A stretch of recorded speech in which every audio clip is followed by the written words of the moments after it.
En esta clase vamos a ver medidas de frecuencia. Esto es la incidencia, los casos nuevos, la prevalencia, el total de casos, las tasas, las razones, las proporciones. Hablamos de frecuencia absoluta cuando solamente mencionamos el número de casos y de frecuencia relativa cuando relacionamos esos casos, esas muertes o lo que sea que esté midiendo con una medida de población, por ejemplo.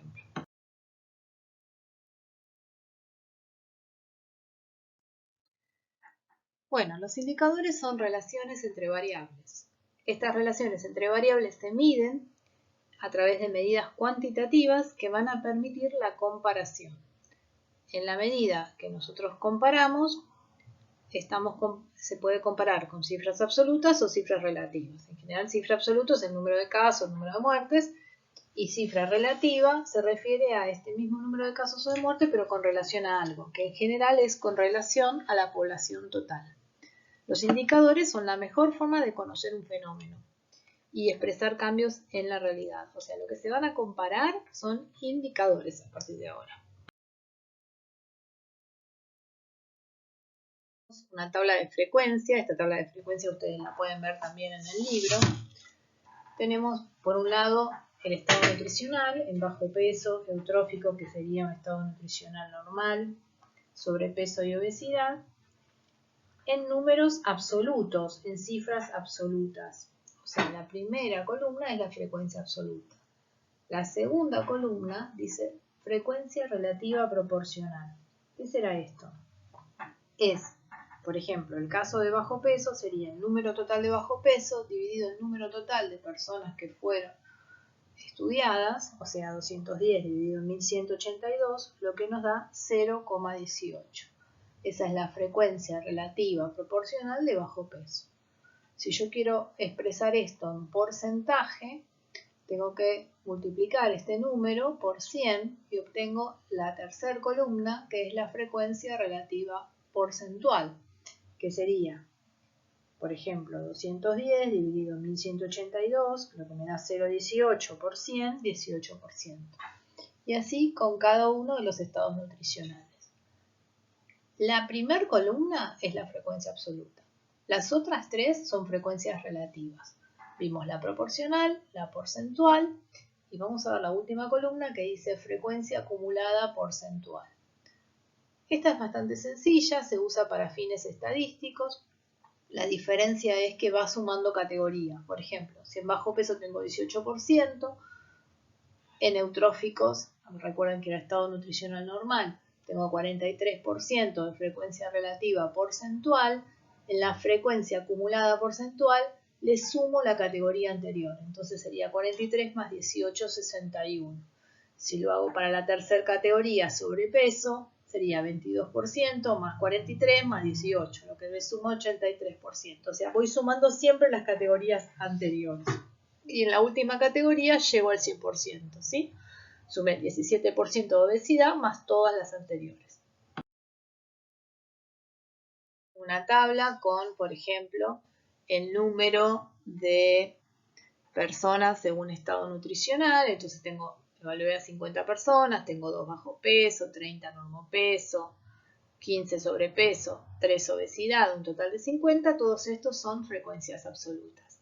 Si yo quiero sacar frecuencias relativas, por ejemplo, proporcional, quiero sacar la frecuencia relativa proporcional de normopeso, tengo que hacer número de normopeso 30 dividido el total 50 por 100, porque es una proporción, entonces me va a dar 60% de normopeso. O sea, lo que uno hace de alguna manera es hasta haciendo hablar los números.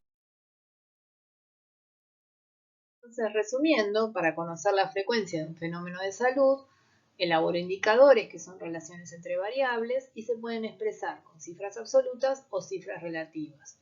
Dentro de las cifras relativas tenemos las proporciones, las razones y las tasas. Vamos a empezar con la razón. La razón es una división, una fracción, se usa para variables nominales. Recuerden en la clase pasada cuáles eran las variables nominales. Por ejemplo, sexo es una variable nominal, porque la categoría es femenino, masculino, digamos, no hay una cuantificación en la categoría. Y no hay ninguna relación en las razones entre numerador y denominador. El numerador no está incluido en el denominador. Por ejemplo, la razón de sexos, que en general es hombre-mujer. ¿Cuántos hombres hay por cada mujer? ¿Sí? No están incluidos los hombres en las mujeres, son categorías diferentes. Otra razón puede ser la densidad como medida, digamos, de geografía que estudiamos en el colegio, habitantes sobre kilómetro cuadrado. ¿Cuántos habitantes hay sobre kilómetro cuadrado? Son dos categorías diferentes. Vamos a calcular razones. En este caso tenemos una tabla con el número de contagios por coronavirus en la primera semana de mayo aproximadamente en 4 distritos de la provincia de Buenos Aires. En la primera columna tenemos la población total, que en este caso no la vamos a usar, ya van a ver. Después tenemos el personal de salud infectado, luego tenemos el resto de los contagios que no son personal de salud y luego el total de contagios. Si a nosotros nos pidieran que saquemos la razón de personal de salud infectado sobre el resto de contagios en San Martín, tendríamos que hacer 24, que es el personal de salud infectado en San Martín, sobre 83, que es el resto de contagios que no son personal de salud, y esto me da 0,29. ¿Cómo se lee esto? Hay 0,29 personal de salud infectado por cada resto de contagio infectado. Esto se puede hacer al revés. Podemos hacer la razón del resto de contagios sobre el personal de salud infectado en San Martín, y en este caso hacemos 83 sobre 24, me da 3,45. Quiere decir que tengo 3,45 infectados que no son personal de salud por cada personal de salud infectado. De la misma manera, podría ser la razón personal de salud infectado, resto de contagios en La Plata, en este caso sería 22 sobre 31, lo que me da 0,71. Quiere decir que hay 0,71 personal de salud infectado por cada contagio que no es personal de salud. Si lo hiciera al revés, el resto de contagios entre personal de salud en La Plata, 31 sobre 22 me da 1,41. O sea que tengo 1,41 resto de contagio sobre cada personal de salud. Ya si ven esta razón, la comparo con la anterior en el partido de San Martín, ya pueden apreciar grandes diferencias. ¿Ven? Esto es por eso hablamos de cifras relativas y la importancia de las cifras relativas. En este caso, si yo miro las cifras absolutas no me dicen mucho, pero cuando hago la cifra relativa puedo comparar fácilmente entre regiones. Y bueno, de la misma manera podría calcularlo en La Matanza o en Bahía Blanca.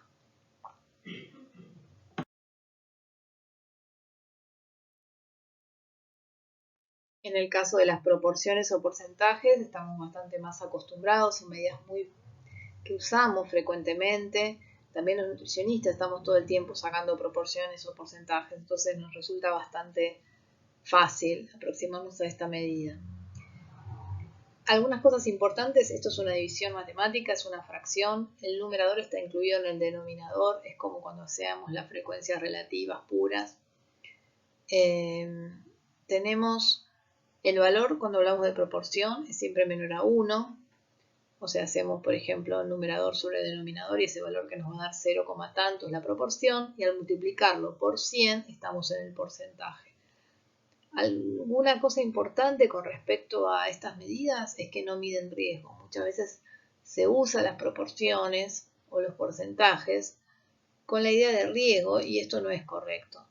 Cuando uno habla de proporciones, de ninguna manera está expresando riesgo. Hay que tenerlo en cuenta. Algunas muy conocidas, bueno, por ejemplo, mortalidad proporcional, que es cuánto de todas las muertes, cuánto representa esta muerte, no mide riesgo. Cuando hablamos de porcentaje de bajo peso al nacer, tampoco mide riesgo, está diciendo solamente de todos los recién nacidos cuántos tuvieron menos de 2,5 kilos, pero no es el riesgo de tener un bebé bajo peso, ¿sí? Hay que diferenciar estas cosas. Ahora con la misma tabla que teníamos antes para las razones, vamos a sacar proporciones. La idea acá es que ustedes puedan diferenciar bien cuándo es razón y cuándo es proporción. Dijimos que proporción es una parte del total. Entonces yo puedo hacer proporción de personal infectado en San Martín, donde voy a poner en el numerador el personal infectado, 24 en San Martín. Y en el denominador el total de los contagios o de los infectados en San Martín. En este caso, 107. Entonces 24 dividido 107 es 0,22. Si yo quiero hacer el porcentaje de personal infectado en San Martín, es la misma cuenta que antes multiplicada por 100 y me da 22%. Ven que acá el numerador está incluido en el denominador. De la misma manera puedo sacar el porcentaje de personal infectado en La Plata, en este caso serían 22, sobre el total de infectados en La Plata, que es 53, por 100 me da 41,5. También sirven para comparar, fíjense acá como si yo quiero, por ejemplo, yo digo, bueno, en San Martín el 22% está infectado y en La Plata el 41,5%. Evidentemente, digamos, hay una diferencia entre las regiones, ¿sí? Si bien el número absoluto de personas o la cifra absoluta de personal infectado es parecida, cuando voy a la cifra relativa, que es la proporción o el porcentaje, se ven las diferencias entre regiones, ¿sí? De la misma forma, les queda a ustedes de tarea sacar la proporción de personal infectado en La Matanza, la proporción de personal infectado en La Plata o el porcentaje de población infectada en Bahía Blanca.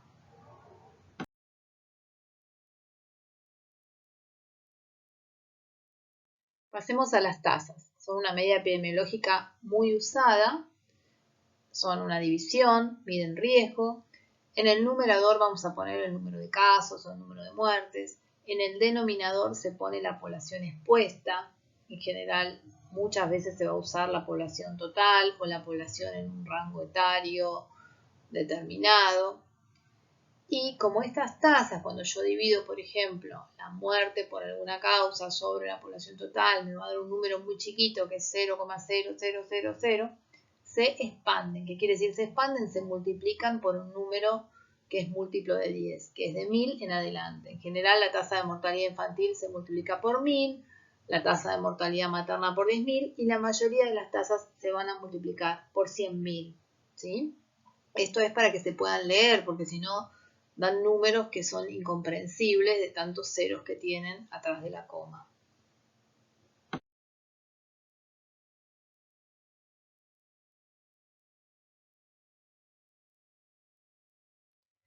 Se habla de tasas brutas cuando hablamos de tasas generales, tasas globales, que en general son el número total de eventos en la población total. Una tasa bruta bastante conocida es la tasa bruta de mortalidad, que es el número de muertes de una población sobre el número de población total en un año.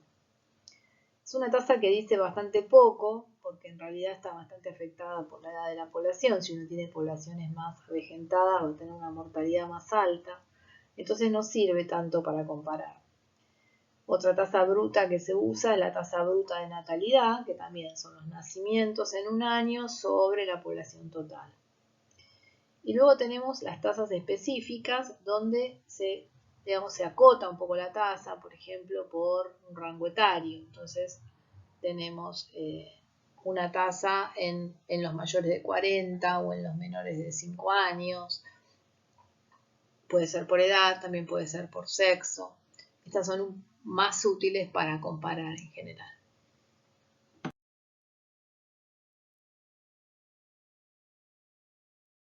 Una de las tasas más usadas es la tasa de mortalidad infantil. La tasa de mortalidad infantil tiene algunas características que están, digamos, consensuadas internacionalmente.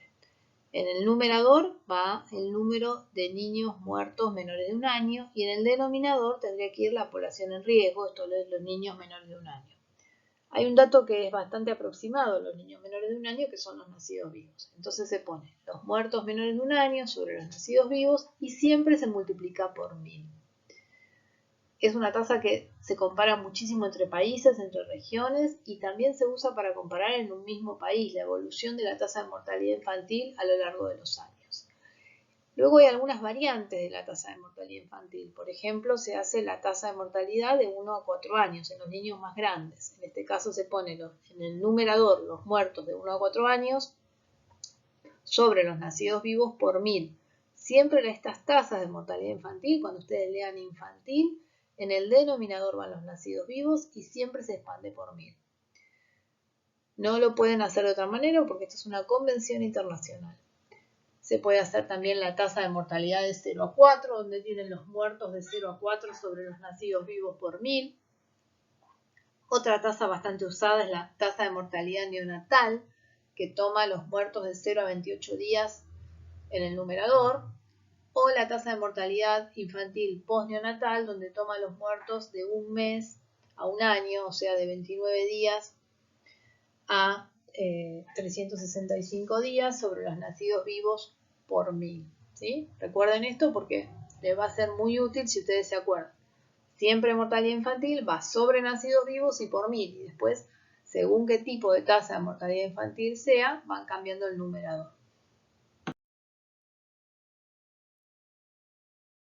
Otra de las tasas muy usadas, muy comentadas en salud, es la tasa de mortalidad materna. En este caso se pone en el numerador a las muertes en embarazo, parto o puerperio. Las muertes que fueron producidas en este momento por estas causas, ¿no?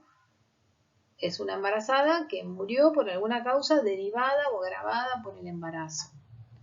Esto es importante porque si la embarazada se muere de un accidente de tránsito, no es mortalidad materna, es muerte violenta. Y toma hasta el puerperio, o sea, hasta los 40 días posparto. Sobre la población en riesgo, que serían las embarazadas. Pero como el dato de embarazadas es un dato muy difícil y que no está disponible, se usan los nacidos vivos como un proxy al número de embarazadas. Por cada nacido vivo se supone que hubo una embarazada. Si bien esto no es exacto así, porque sabemos que hay abortos, que hay embarazos que producen 2 niños o 3 niños, es un aproximado bastante bueno en términos generales. Entonces, muertes en embarazo, parto, puerperio sobre nacidos vivos por 10.000. La tasa de mortalidad materna se expande por 10.000 por convención. Algunos países con tasas de mortalidad materna muy pequeñas, muy buenas tasas, lo pueden hacer por 100.000. Nosotros no, lo tenemos que hacer por 10.000 como toda Latinoamérica en general. Se considera una tasa blanda. Blanda quiere decir que es una tasa que se puede modificar. ¿Cómo se modifica? Mejorando las condiciones de vida. La tasa de mortalidad materna mejora muchísimo si hay mejor acceso a la salud, si hay mejores condiciones de vida. Por eso se usa esta tasa para comparar las situaciones de vida de distintas poblaciones.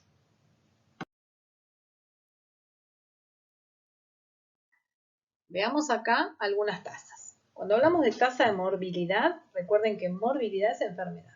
Entonces ponemos el número de enfermos sobre el total de expuestos. Por ejemplo, la tasa de morbilidad en una escuela. ¿Cuántos niños tenemos enfermos sobre el total de la matrícula de la escuela? Y luego lo multiplicaremos por algún factor de expansión. Luego tenemos las tasas de mortalidad. ¿Qué estamos hablando acá? Muertes sobre población expuesta. Error muy común, poner el número de muertes correcto, pero en el denominador, en vez de poner a la población expuesta, poner a los enfermos. Y cuando hablamos de mortalidad, hablamos de población total en general. No hablamos de enfermos, ¿sí? Es el riesgo de morir por una causa sobre la población general.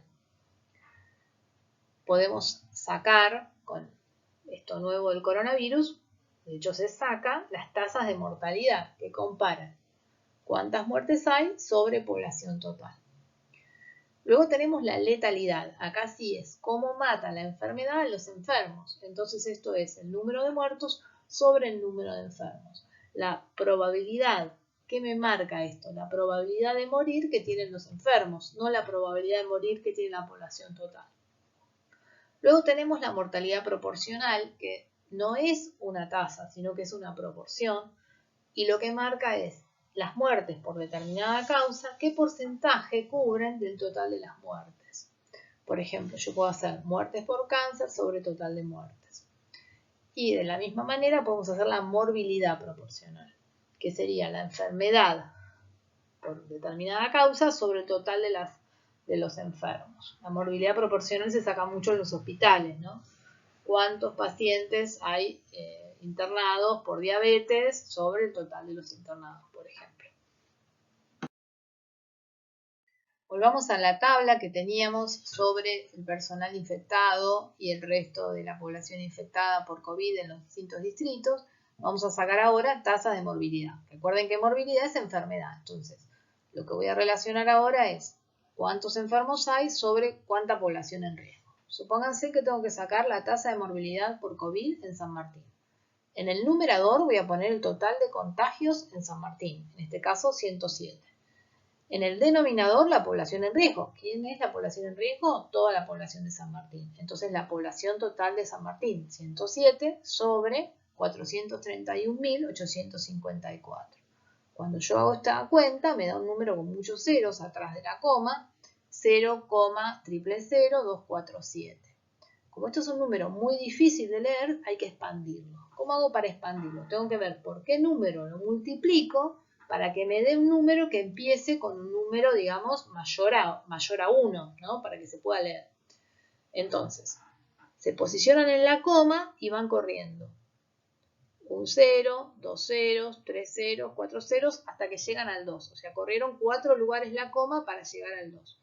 Entonces, van a poner la coma en ese 2, 2.47, y lo multiplican por un número que tenga 4 ceros. En este caso, por 10.000 habitantes, ¿sí? Entonces es 2,47 por 10.000 habitantes. Quiere decir que yo voy a tener 2,47 casos cada 10.000 habitantes. O 0,00247 por cada 1 habitante, ¿sí? Es lo mismo. En este caso, 2,47 por 10.000 habitantes, para expresarlo, se puede expresar así, 2,47 por 10.000 habitantes, y si no, se puede hacer una barrita, 2,47 barrita, la barrita representa un 10, digamos, y luego los ceros que van atrás del 10. Entonces, 2,47 barrita que representa el primer 10 y después pongo 3 ceros. Esto se lee 2,47 por 10.000 habitantes. Recuerden, cuando pongo la barrita es como si tuviera un 10. ¿Sí? Difícil, pero no tanto. Vamos con lo mismo para Bahía Blanca. Tasa de morbilidad por COVID en Bahía Blanca. En el numerador, el número de casos en Bahía Blanca, 36. En el denominador, la población expuesta. ¿Quiénes son los expuestos? Todos los que viven en Bahía Blanca. Entonces, 36 sobre 341.524 me va a dar 0,0001. Difícil de leer. Entonces lo tengo que expandir. Me pongo en la coma y corro lugares hasta que encuentro un número entero. Corro un lugar, 2 lugares, 3 lugares, 4 lugares. 1,1 por un número múltiplo de 10 con 4 ceros. 10.000 también. Entonces es 1 por 10.000 o 1 barra 3 ceros, que se lee 1 por 10.000. ¿Sí?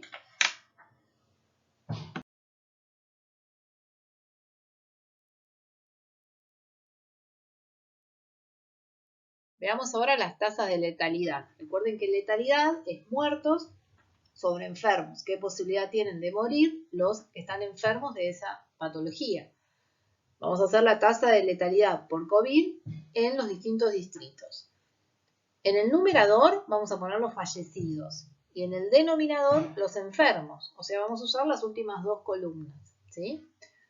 Supongamos que tengo que hacer la tasa de letalidad por COVID en San Martín. Voy a poner en el numerador 7, que son los fallecidos totales en San Martín, y en el denominador 107, que son los enfermos de COVID en San Martín. 7 sobre 107. En este caso, 0,065, que si lo multiplico por 100, me da una letalidad de 6,5%. Vamos a hacer lo mismo para La Matanza. Los muertos por COVID en esta tabla son 3. Los enfermos por COVID son 105. Esto me da 3 sobre 105, 0,028. Si lo multiplico por 100, o sea, lo expando por 100, me da 2,8. O sea, 2,8 por 100. ¿Qué quiere decir? Que cada 100 enfermos de COVID en La Matanza, 2,8 mueren. En San Martín, cada 100 enfermos de COVID, 6,5 mueren. ¿Sí? Acá se ve claramente cómo las tasas sirven para comparar. Ahora vamos a sacar la mortalidad proporcional. Recuerden que esto no es una tasa, es una proporción. Y lo que vamos a sacar es, en este caso la tabla está un poquito más ampliada. Tenemos, lo que yo quiero que saquen ahora es la mortalidad proporcional de COVID en relación a todas las muertes. Entonces, por ejemplo, la mortalidad proporcional por COVID en San Martín va a ser el número de muertos por COVID, que era 7, dividido el total de las muertes, 602, se dan cuenta que este número 7 está incluido en estas 602. Estos 602 son muertos por COVID y por todas las demás causas, ¿sí? Entonces 7 sobre 602 me da 0,011. Esto me da una mortalidad proporcional de 1%. De la misma forma lo podemos hacer en los distintos distritos. Por ejemplo, en La Plata, sobre 2 casos de muertos por COVID, 205 muertes totales, me da también un número parecido y tengo una mortalidad proporcional de 1%. Es importante que ustedes entiendan que en la mortalidad proporcional lo que voy a poner en el denominador son todas las muertes, ¿sí?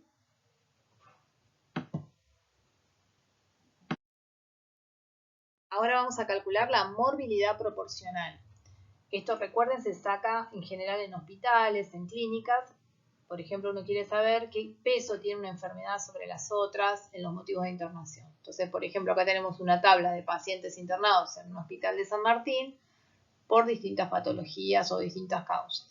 Si yo quiero sacar la morbilidad proporcional por COVID, tendría que poner el número de internados por COVID sobre el total de internados y multiplicarlos por 100 y saco en realidad una proporción, ¿sí? Recuerden que la morbilidad proporcional no mide riesgo y que es una proporción. Así puedo hacerlo con las distintas patologías.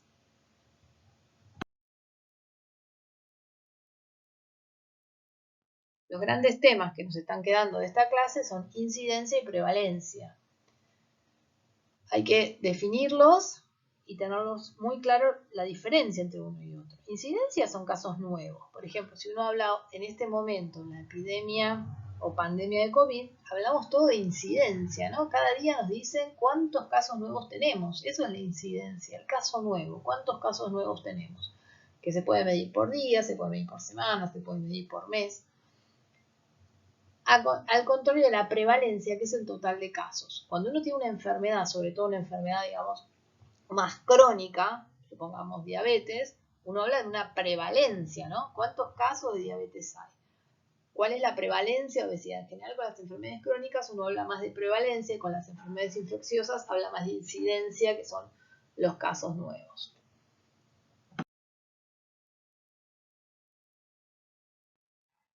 La incidencia como medida de morbilidad es además siempre una medida de riesgo. Es importante saber cómo se define un caso y es importante también saber cuál es la población expuesta. En general se toma número de casos nuevos de una enfermedad en un periodo de tiempo sobre el número de personas en riesgo de sufrir esa enfermedad.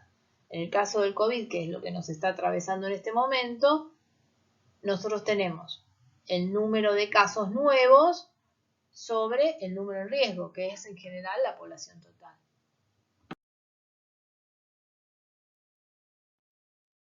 Además, la incidencia como medida de riesgo puede tomar distintas formas. Hablamos de incidencia acumulada, que esto es los casos nuevos con la población a inicio de periodo, sobre población a inicio de periodo, la tasa de incidencia acumulada, que en general toma los casos nuevos sobre la población a mitad de periodo, y después tenemos una medida un poco más fina, que es la densidad de incidencia. Nosotros vamos a hacer un ejercicio para que lo fijen bien, que lo que mide es el tiempo real del riesgo.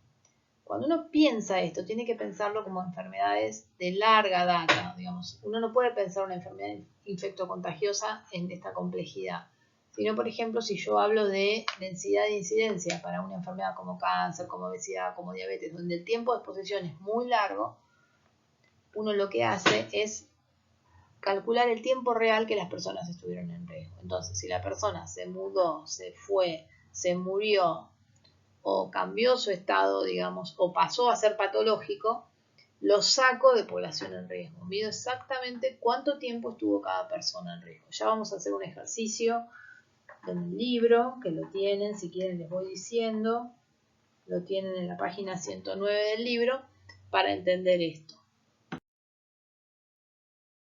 La prevalencia, esto es el número de casos existentes de una enfermedad, sean nuevos o casos previos, no importa, el tema es que sean casos. Podemos diferenciar prevalencia puntual, que es cuando se toma la población total en ese momento, y por prevalencia de periodo, cuando nosotros tomamos los casos que hay en un periodo de tiempo, no en un punto en el tiempo. Cuando es un punto hablamos de prevalencia puntual y cuando tomamos un periodo de tiempo hablamos de prevalencia de periodo.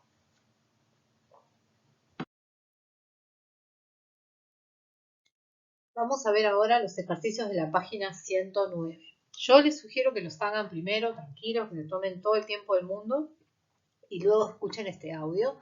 De todas maneras tenemos los foros de la clase para discutir y para ver las dudas. El foro de la clase no tiene sentido si no hicieron el ejercicio antes, pues no van a entender nada. Así que háganlo, háganme caso.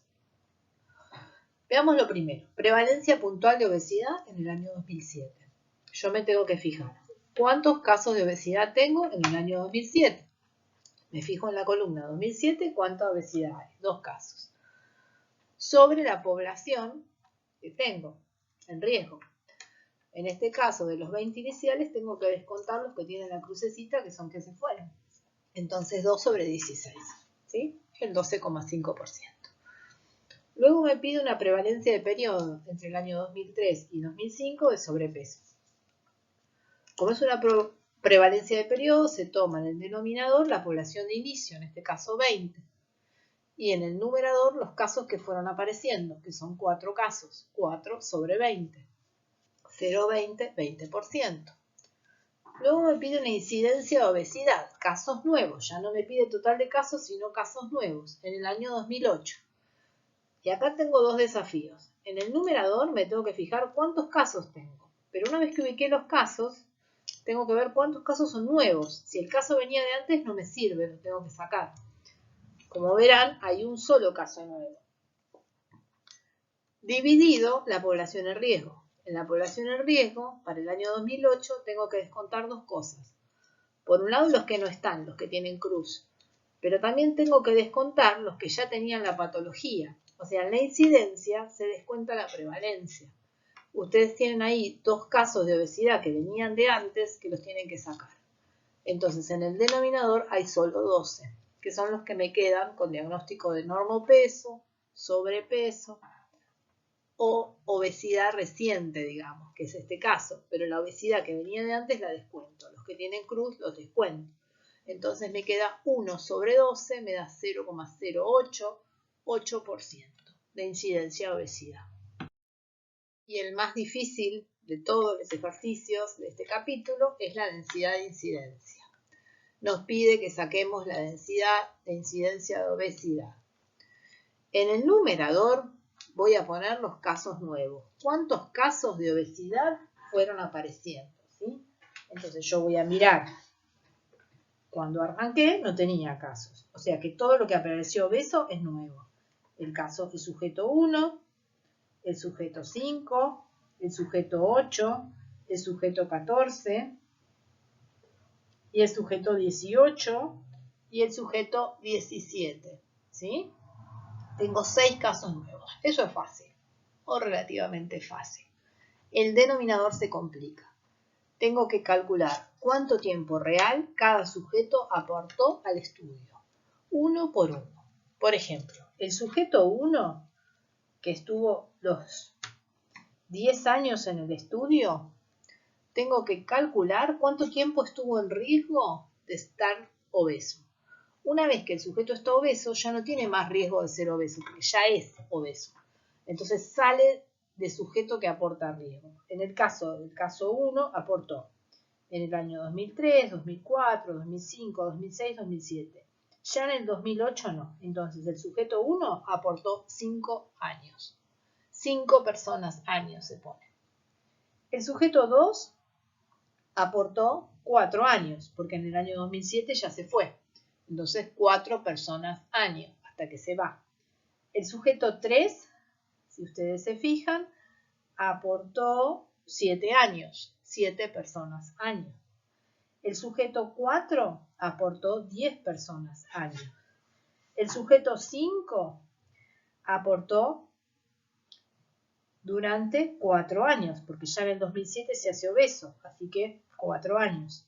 El sujeto 6, 3 años, hasta que se va. El sujeto 7 aporta 5 años. Así van a ir calculando cada uno cuántas personas año aportan, ¿sí? Se suman todas las personas años y se ponen en el denominador. Supónganse que les da 200 personas año, no sé, supongamos que todos hubieran estado 10 años, les va a dar 200 personas año. En realidad les va a dar menos porque ya vimos que casi nadie está aportando 10 personas año, que es lo máximo que pueden aportar. Supónganse que les da 150 personas años. Entonces lo que tienen que hacer ustedes es densidad de incidencia o obesidad, son 6 casos nuevos sobre tantas personas año. ¿Sí? Bueno, hagan el ejercicio y lo discutimos en el foro. Como vimos en clases anteriores, las fuentes de datos pueden ser secundarias o primarias, lo mismo para armar estos indicadores. Se usa mucho la fuente secundaria, sobre todo lo que es estadísticas vitales, y también se usan fuentes primarias, por ejemplo, hoy en día todo lo que se ve de COVID son fuentes primarias, son datos que se están generando en el momento, ¿sí? Acá tenemos las características que deben tener los indicadores. Esto es cualquier indicador, no solamente un indicador en epidemiología, sino cualquier indicador que se use en salud debe tener estas características. Bueno, son cosas que tienen que saber, las tienen en la página 98 del libro, vamos a repasarla. Los indicadores tienen que ser válidos. Un dato es válido si mide lo que se quiere medir. Confiable. Confiable quiere decir que su medición repetida en el tiempo en similares ocasiones reproduce los mismos resultados. Específico, que mida solo lo que se quiere medir. Sensible, que mida los cambios. Mensurable, que se pueda medir, que sea factible de medir. Que sea relevante, que dé respuestas a asuntos importantes y que tenga una buena relación costo-efectividad. A veces hay indicadores que son muy buenos con respecto a que son específicos, que son sensibles, pero son tan caros que no se pueden evaluar. Por ejemplo, hoy, si nosotros pensamos en la epidemia de COVID, necesitamos test que cumplan con todo esto, pero además que sean costo efectivos, porque podemos tener un test muy bueno, pero si es muy caro, no se puede aplicar, ¿sí? Al final del capítulo del libro tienen algunos indicadores de uso frecuente en epidemiología, si bien vimos unos cuantos en esta clase, traté de explicarlos, pero los tienen bien desarrollados en el libro y también tienen indicadores más relacionados con lo nutricional, que es interesante que vayan viendo. Hagan los ejercicios y nos vemos en el foro.